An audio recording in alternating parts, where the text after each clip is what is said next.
Tagal-tagal na rin na hindi ko na naranasan talaga yung totoong pagkilos ng ating Panginoon. Kaya minsan din, parang natatangay din ako ng sama ng loob, pagdaramdam, pagtatampo, praise God. Siyempre, nasa laman pa tayo, ay nararanasan natin yung mga kahinaan. Halap-halap ko yung init ng yakap ng ating Panginoon na hindi ko na naranasan. Matagal-tagal na rin.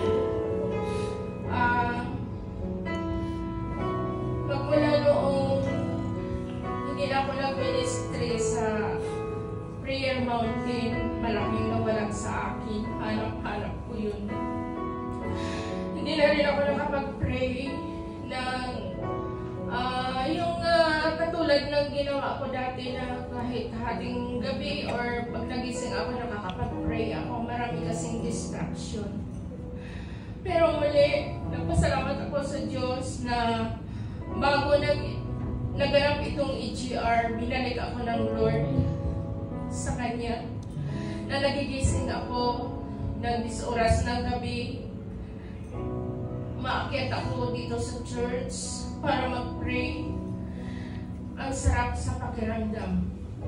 At ngayon, talagang tunay na ibinalik ng Lord sa akin yung dating lakas na nawala sa akin ng haba-habang panahon din.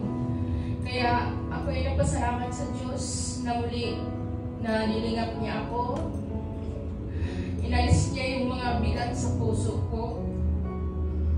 Kahit na alam ko na hindi natin alam yung buhay natin, lahat na may nakatakda na.